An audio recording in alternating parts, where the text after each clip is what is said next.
Si tu gagnes de l'argent, mais que tu n'arrives jamais à économiser, ce n'est pas parce que tu es nul avec l'argent. C'est parce que personne ne t'a appris comment ça fonctionne vraiment. Personne ne nous apprend à gérer l'argent. À l'école, on apprend à travailler, mais jamais à gérer ce qu'on gagne. Résultat, on travaille, on reçoit un salaire. Et à la fin du mois, on se demande où est passé l'argent. Dans cette vidéo, je vais t'expliquer comment gérer ton argent quand tu débutes. Sans calcul compliqué, sans jargon financier, et surtout sans être riche. Juste les bases essentielles, celles que personne ne nous apprend. La première erreur que font presque tous les débutants, c'est de ne pas voir leur argent. L'argent sort du compte, mais on ne sait pas exactement où il va. Et il y a une règle très simple à comprendre. Ce qui est invisible est incontrôlable. Tant que tu ne sais pas combien tu dépenses et pourquoi, tu ne peux pas gérer ton argent. La première étape, ce n'est pas d'économiser. Ce n'est pas d'investir. C'est juste de noter chaque dépense. Même les petites. Même le café. Même les achats rapides. La deuxième erreur très fréquente, c'est d'essayer d'épargner ce qu'il reste à la fin du mois. Le problème, c'est qu'à la fin du mois, il ne reste presque jamais rien. La règle simple à retenir est celle-ci. Tu t'épargnes en premier.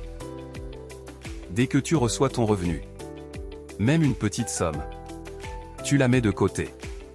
Ensuite seulement, tu dépenses le reste. Ce n'est pas le montant qui compte au début. C'est l'habitude. Maintenant que tu vois ton argent, et que tu mets un peu de côté, il te faut une structure simple. Pas besoin de règles compliquées. Juste 3 catégories. Les dépenses fixes, comme le loyer ou les factures. Les dépenses variables, comme la nourriture ou les loisirs.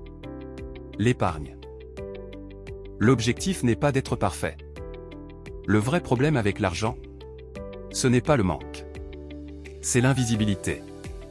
Aujourd'hui, on paie avec une carte, un téléphone, un clic.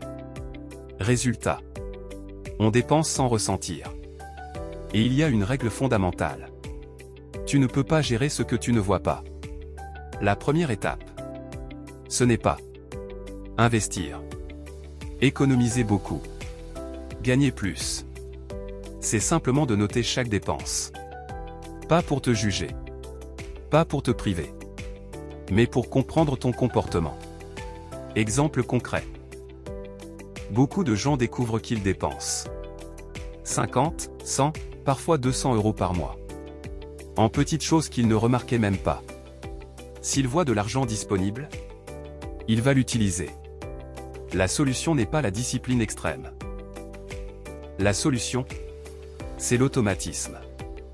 Dès que tu reçois ton argent, tu mets une petite part de côté. Même 5%. Même 10 €.